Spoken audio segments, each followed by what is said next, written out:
Today, I have prepared 4 horror stories for you. Enjoy listening. Share your opinion in the comments. The frigid winds whipped against my face as I trudged through the knee-deep snow, my breath forming clouds in the icy air. My truck lay abandoned on the deserted road, a lone sentinel against the merciless wilderness that stretched out before me. With trembling hands, I knelt beside the flat tire, cursing under my breath at the cruel twist of fate that had brought me to this desolate place. But amidst the despair, a glimmer of hope flickered on the horizon, a pair of headlights cutting through the darkness like a beacon in the night. Relief flooded through me as the vehicle pulled over, its engine humming softly in the frozen silence. A figure emerged from the driver's seat, his features obscured by the veil of night. "Need a hand?" A voice called out, cutting through the biting cold with warmth and kindness. I nodded gratefully, my lips forming a silent prayer of gratitude as the stranger approached. As he worked to fix the tire, we exchanged small talk, our words a lifeline amidst the desolation of the wilderness. But beneath the surface, a nagging sense of unease lingered, like a shadow lurking in the depths of my mind. "There you go," the stranger said, breaking the silence with a smile. "Should hold up for now." I thanked him profusely, offering him some cash for his trouble. But to my surprise, he shook his head, declining the money with a wave of his hand. "Just helping out a fellow traveler," he said with a wink before disappearing into the night. With the tire fixed, I resumed my journey, the memory of the stranger's kindness lingering like a bittersweet melody in the recesses of my mind. But as I drove on, a sense of unease gnawed at my insides like a worm burrowing deeper with each passing mile. And then, like a specter rising from the depths of the night, he appeared, a lone figure staggering onto the road with desperate urgency. Panic surged through me as I recognized the man, Jake, the stranger who had stopped to help me. But this wasn't the same Jake I had met before. His eyes burned with malice, his movements erratic and unpredictable. Fear gripped me as I realized the danger I was in, the hairs on the back of my neck standing on end like soldiers at attention. Swerving to avoid him, I cursed under my breath, my heart pounding like a drumbeat in the silence of the night. But Jake was relentless, his pursuit unyielding as he chased after me with a fervor bordering on madness. With each twist and turn of the road, Jake drew closer, his car roaring like a beast hungry for blood. Adrenaline surged through my veins as I fought to maintain control, the icy grip of fear tightening around my chest with each passing second. But as I glanced in the rearview mirror, my blood ran cold at the sight of Jake's car, an ominous silhouette abandoned on the roadside, its tires shredded by vicious spikes. Realization crashed over me like a tidal wave, my mind reeling with disbelief at the sinister truth. Jake hadn't stopped to help me. He'd lured me into a trap, his intentions as cold and merciless as the winter night. And now he was hell-bent on finishing what he'd started, his pursuit a relentless dance of predator and prey in the unforgiving wilderness. With trembling hands, I reached for my phone, praying for a sliver of signal in the barren wasteland. But the screen remained stubbornly blank, mocking my futile attempts at salvation as the darkness closed in around me like a shroud. Desperation clawed at my chest as I raced down the deserted road, the headlights of Jake's car looming closer with each passing second. But amidst the fear and the chaos, a flicker of defiance burned within me, a primal instinct to fight, to survive, to defy the odds stacked against me. With every fiber of my being, I pushed on, the roar of the engine drowning out the pounding of my heart as I navigated the treacherous terrain with a skill born of necessity. But Jake was relentless, his car tailing me with terrifying precision, each twist and turn bringing us closer to the brink of disaster. As the night wore on, the temperature dropped, the bitter cold seeping into my bones like a harbinger of death.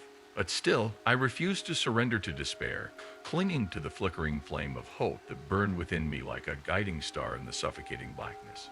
And then, like a bolt from the blue, I saw it. A distant glow on the horizon, a sign of civilization amidst the frozen wasteland. With renewed determination, I pushed on, my senses sharp with anticipation as the first rays of dawn painted the sky in hues of pink and gold. With the town within reach, I reached for my phone once more, dialing the emergency services with trembling fingers as I recounted the harrowing ordeal that had brought me to the brink of death. And as I spoke, I felt a weight lift from my shoulders, a sense of catharsis washing over me like a cleansing tide. For in that moment, I realized that I had faced my greatest fear and emerged victorious. A survivor in a world consumed by darkness, a testament to the indomitable strength of the human spirit. And as I looked out at the world with fresh eyes, I knew that I would carry the lessons learned from that frozen hell with me always, a reminder of the resilience that lies within us all, waiting to be unleashed in the face of adversity. In the days that followed, I returned home with a newfound appreciation for life, the memories of that fateful night etched into my very soul. But amidst the scars and the nightmares, there was also hope, a beacon of light in the darkest of times. And as I looked out at the world with fresh eyes, I knew that I would carry the lessons learned from that frozen hell with me always, a reminder of the strength that lies within us all, waiting to be unleashed in the face of adversity. For in the end, it is not the trials we face that define us, but how we choose to confront them, with courage, with resilience, and with the unwavering belief that no matter how cold the night may be, dawn will always break, and a new beginning will dawn upon the horizon. The hum of the engine was the only sound breaking the silence of the night as I drove home from work. The road stretched endlessly ahead, surrounded by dense woods. It was past midnight, and fatigue hung heavy on my shoulders. But just as I turned a bend, a chilling scream pierced through the darkness, cutting through the monotony of the night. My heart leaped into my throat, and instinct took over. Without a second thought, I pulled over and killed the engine. The scream echoed again, unmistakably human and filled with fear. My mind raced with possibilities. One thing was certain, I couldn't ignore it. I grabbed a flashlight from the glove compartment and stepped out into the cool night air. The darkness seemed to swallow me whole as I made my way towards the source of the sound. Every rustle of leaves and snap of twigs sent shivers down my spine, but I pushed forward, driven by a mix of curiosity and concern. "Hello," I called out, my voice trembling slightly. "Is anyone there?" No response. The beam of my flashlight danced over the tangled undergrowth, illuminating gnarled tree roots and hidden alcoves. And then, just as suddenly as it had started, the screaming ceased, leaving behind an eerie silence that seemed to suffocate me. But something compelled me to keep going, to delve deeper into the woods, even as a voice in the back of my mind whispered warnings of danger. I pressed on, each step heavier than the last, until finally, I stumbled upon a clearing bathed in moonlight. And there, lying on the ground, was a tattered piece of fabric, torn and stained with blood. The discovery of the torn fabric sent a chill down my spine, sending a wave of dread crashing over me. My mind raced with 1,000 questions, each more terrifying than the last. Who did it belong to? What had happened here? And where was the owner of that agonizing scream? I knelt down, my fingers trembling as I traced the jagged edges of the fabric. The bloodstains were still fresh, a stark reminder of the violence that had unfolded in this desolate clearing. But there was something else, a faint whisper of familiarity that tugged at the corners of my memory. "Help me." The voice was barely a whisper, lost amidst the rustling leaves and creaking branches. But it was enough to jolt me back to reality, filling me with a renewed sense of purpose. I had to find her, whoever she was, before it was too late. I followed the echo of her voice deeper into the woods, my heart pounding in my chest with every step. The darkness seemed to close in around me, suffocating and oppressive, but I refused to let fear consume me. She needed help, and I was determined to be her savior. And then, just when I thought I couldn't go on any longer, I saw her. A figure huddled against the base of a tree, her face obscured by shadows. "Are you okay?" I called out, my voice hoarse with emotion. "What happened?" But she didn't respond, didn't even acknowledge my presence. Instead, she simply stared ahead, her eyes wide with terror, as if she had seen something beyond comprehension. And that's when I heard it, the unmistakable sound of footsteps approaching from behind. The footsteps echoed ominously through the darkness, drawing closer with each passing second. My heart hammered in my chest, every beat a thunderous reminder of the danger lurking just beyond the trees. "Who's there?" I demanded, my voice trembling with a mixture of fear and defiance. "Show yourself." But there was no response, only the sound of leaves crunching beneath heavy boots. Panic threatened to consume me, but I refused to give in, my senses heightened to the point of exhilaration. And then, emerging from the shadows, was a figure. A man, tall and imposing, his features obscured by the darkness. "What are you doing here?" he growled, his voice low and menacing. "This is private property." I hesitated, unsure of how to respond. The woman beside me remained silent, her eyes wide with terror as she clung to the tree trunk for support. We heard a scream. I finally managed to stammer out. "We were just trying to help." The man's eyes narrowed, suspicion flickering across his face like a shadow. For a moment, It seemed as though he might attack, but then, with a curt nod, he turned and disappeared back into the darkness. I watched him go, my heart still pounding in my chest, until finally the adrenaline began to fade, leaving behind a bone-deep weariness that threatened to consume me. But even as exhaustion pulled at my limbs, I knew that the night was far from over. There were still unanswered questions, still mysteries waiting to be unraveled in the depths of the woods. And I was determined to uncover the truth, no matter the cost. The woman beside me remained silent as we made our way back through the woods, her eyes glazed with shock and fear. I tried to comfort her, to offer reassurance in the face of uncertainty, but she seemed lost in her own world, haunted by demons only she could see. "What's your name?" I asked softly, desperate to break the suffocating silence that hung between us like a shroud. She hesitated, her gaze flickering towards me for the briefest of moments before darting away again. "Lena," she finally whispered, her voice barely audible above the rustling leaves. "My name is Lena." I nodded, committing the name to memory as we emerged from the woods and back onto the deserted road. The moon hung low in the sky, casting long shadows across the asphalt as we made our way towards my car. But even as we drove away, leaving the darkness behind us, I couldn't shake the feeling that we were being watched, that eyes lingered in the shadows, unseen and unfathomable. And then, just as the thought crossed my mind, I saw her, a figure standing at the edge of the woods, her eyes fixed on us with an intensity that sent a shiver down my spine. It was the same woman from the clearing, Lena, her features twisted with fear and desperation. But before I could react, she vanished into the darkness, leaving behind nothing but a lingering sense of unease. The days that followed were a blur of sleepless nights and restless days, haunted by the memory of Lena's terrified face and the unanswered questions that lingered in the air like a foul stench. I tried to focus on work, to bury myself in the monotony of routine, but the events of that night refused to fade, stubbornly clinging to the edges of my consciousness like a nightmare I couldn't escape. And then, just when I thought I couldn't take it any longer, the news broke. A woman's body had been found in the same woods where Lena and I had heard the scream. My heart sank as I read the headlines, the words blurring together in a nauseating swirl of guilt and despair.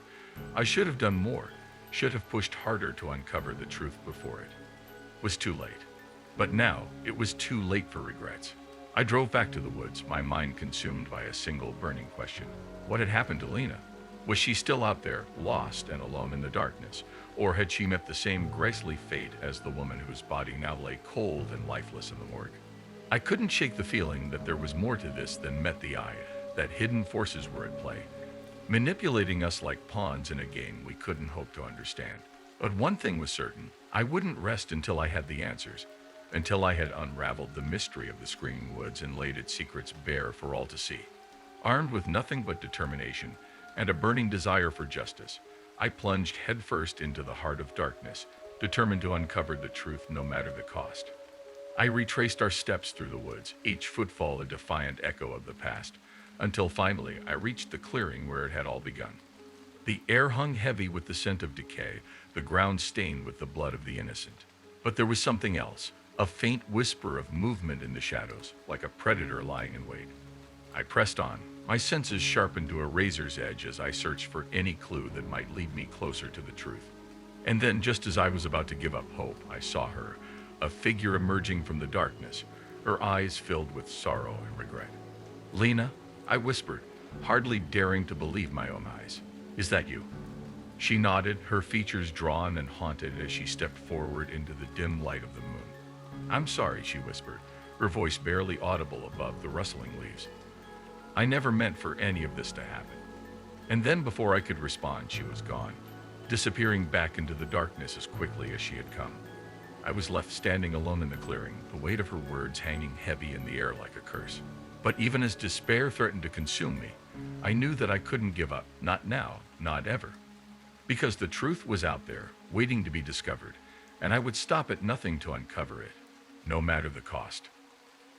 The moon hung low in the sky, casting an eerie glow over the deserted street as we walked hand in hand, lost in our own little world. Laughter danced between us, punctuated by the occasional whispered endearment. It was the kind of night that felt timeless, where every moment seemed suspended in a delicate balance of happiness and anticipation.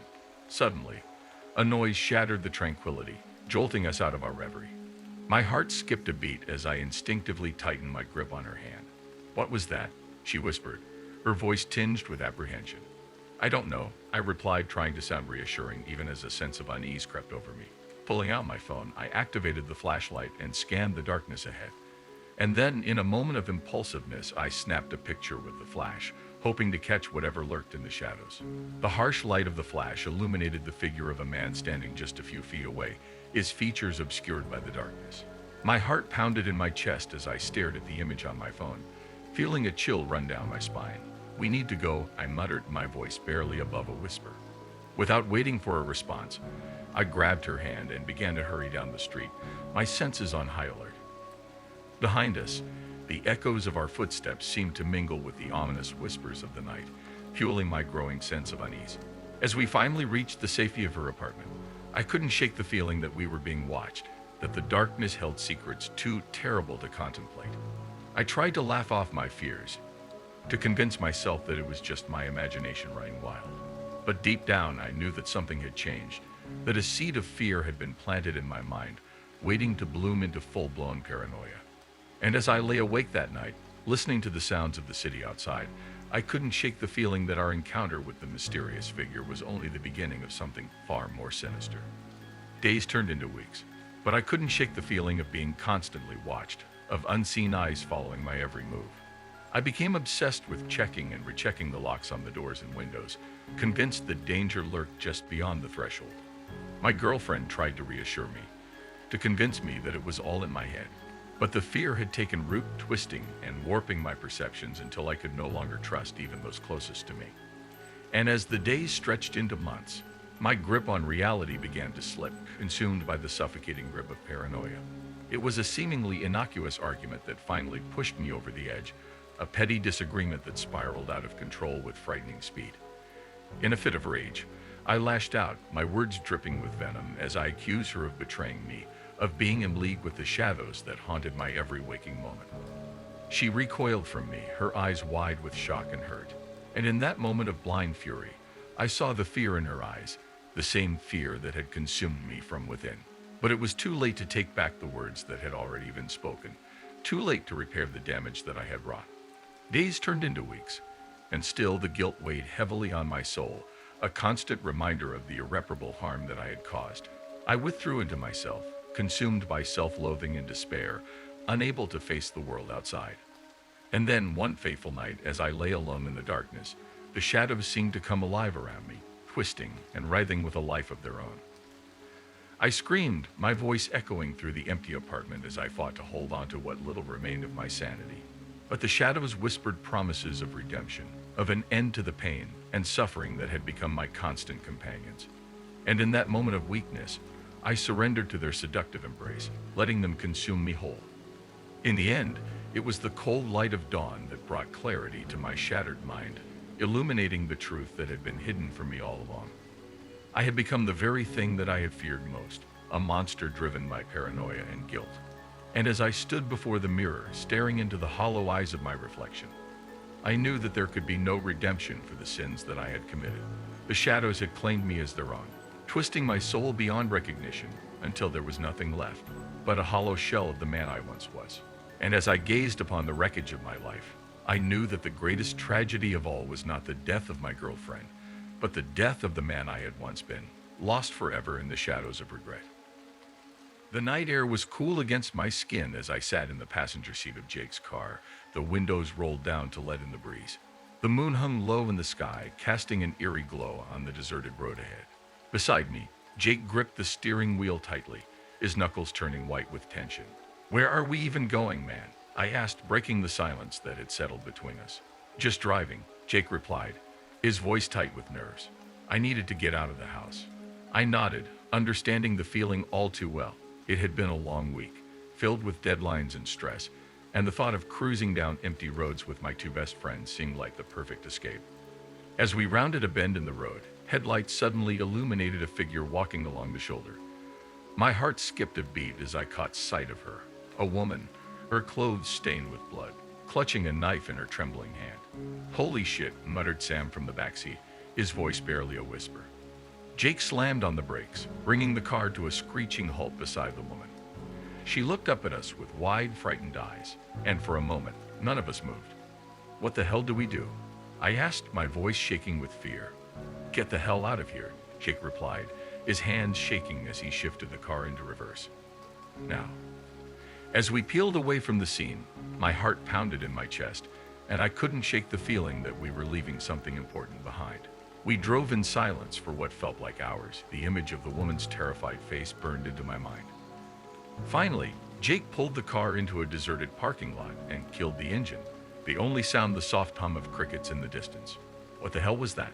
Sam asked, breaking the silence. I don't know, Jake replied, his voice hoarse. But we need to call the cops or something. That woman looked like she needed help. I nodded in agreement, my stomach churning with guilt. How could we have just left her there, alone and afraid? Jake pulled out his phone and dialed 911, relaying our encounter to the dispatcher in hushed tones. As he spoke, I couldn't help but feel a sense of unease settling over me. What if the woman was in danger? What if we were too late to help her? When Jake hung up the phone, the tension in the car was palpable. None of us knew what to say, each lost in our own thoughts as we grappled with the events of the night. We should go back, I said suddenly, my voice breaking the silence. What? Jake asked, turning to look at me in surprise. We should go back, I repeated, my heart pounding in my chest. We can't just leave her out there alone. Jake hesitated for a moment before nodding slowly. You're right, he said, his voice firm. Let's go. The drive back to where we had encountered the woman felt like an eternity. Each passing mile weighed down by the weight of our guilt. When we finally reached the spot where we had seen her, there was no sign of her anywhere. She's gone, Sam said, his voice barely above a whisper. We have to find her, I said, my heart pounding in my chest. She could be hurt. Jake nodded, his jaw set in determination. Let's split up and search the area. She couldn't have gone far. We fanned out along the side of the road, our eyes scanning the darkness for any sign of the woman. The air was thick with tension as we called out her name, each of us hoping against hope that she would answer. But as the minutes turned into hours, it became increasingly clear that she was nowhere to be found. Defeated, we regrouped by the car, our hearts heavy with despair. We should go home, Sam said quietly, his voice filled with sadness. I nodded in agreement, knowing that there was nothing more we could do. But as we drove away from the scene, I couldn't shake the feeling that we had failed her somehow, that we had abandoned her when she needed us most. And as the darkness swallowed her up, I couldn't help but wonder what had become of the strange woman on the side of the road. The next day, the events of the previous night weighed heavily on my mind. I couldn't shake the feeling that we had done something wrong, that we had failed to help someone in need. Determined to make things right, I called the local police station and explained what had happened, hoping that they would be able to shed some light on the situation. But as I spoke to the officer on the other end of the line, I couldn't help but feel a sense of frustration creeping in. We haven't had any reports of a woman matching that description, the officer said, his voice tinged with skepticism. Are you sure you saw what you think you saw? I nodded, feeling a surge of anger rising within me. How could he doubt our story? We'll look into it, the officer said finally, his tone dismissive. But I wouldn't get your hopes up. As I hung up the phone, I couldn't help but feel a sense of despair washing over me. If the police weren't going to take our story seriously, then what hope did we have of ever finding out what had happened to the woman on the side of the road? That night, sleep eluded me as I tossed and turned in bed, haunted by visions of the strange woman with blood on her clothes. In my dreams, she reached out to me, her eyes filled with terror as she begged for help. I woke with a start, my heart pounding in my chest as I tried to shake off the lingering sense of unease. But no matter how hard I tried, I couldn't escape the feeling that something was terribly wrong, that we had abandoned her when she needed us most. Determined to put an end to my restless nights, I decided to do some digging of my own, scouring the internet for any news articles or missing person reports that might shed some light on the situation. But no matter how hard I looked, I couldn't find a single mention of the woman we had encountered. Frustrated, I closed my laptop and flopped back onto my bed, the weight of our encounter pressing down on me like a leaden blanket. What had become of her? And more importantly, what could we do to help her? Days turned into weeks, and still there was no sign of the woman we had encountered on the side of the road. Life went on as usual, but the memory of that fateful night lingered in the back of my mind, a constant reminder of our failure to help someone in need. Then one evening as I was walking home from work, I saw her, a figure standing in the shadows, her clothes tattered and torn, her eyes filled with fear. "Hey," I called out, my heart pounding in my chest as I approached her. "Are you okay?" The woman flinched at the sound of my voice, her eyes darting around nervously as if searching for an escape route. "It's okay," I said softly, taking a step closer. "We want to help you."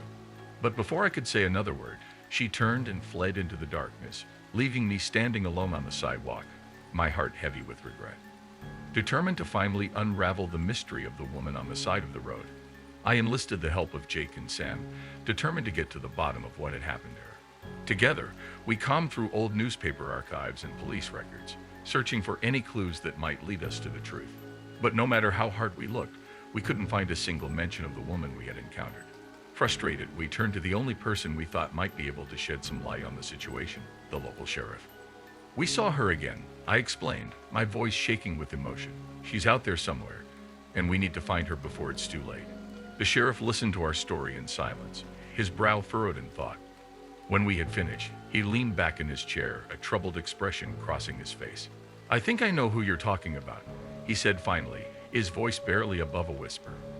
"But you're not going to like what I have to say." As the sheriff began to speak, a chill ran down my spine, his words sending shivers down my spine. "The woman you saw on the side of the road," he said slowly, his voice grave. "She's not what she seems." My heart sank as he explained that the woman was a known fugitive, wanted for a string of violent crimes across the state. According to the sheriff, she was dangerous, and anyone who crossed her path was at risk of serious harm. But as he spoke, I couldn't shake the feeling that there was more to the story than he was letting on. Something didn't add up, and I was determined to get to the bottom of it. Armed with the knowledge of the woman's true identity, Jake, Sam, and I set out to find her, determined to bring her to justice once and for all. We searched high and low, following every lead we could find, but she always seemed to be one step ahead of us. It was as if she knew we were coming, her trail disappearing into thin air every time we got close. But we refused to give up, driven by the memory of that fateful night and the desperate need to make things right. And as we continued our search, I couldn't help but feel a sense of hope stirring within me, that no matter how long it took, we would find the woman on the side of the road and finally bring an end to the nightmare that had haunted us for so long.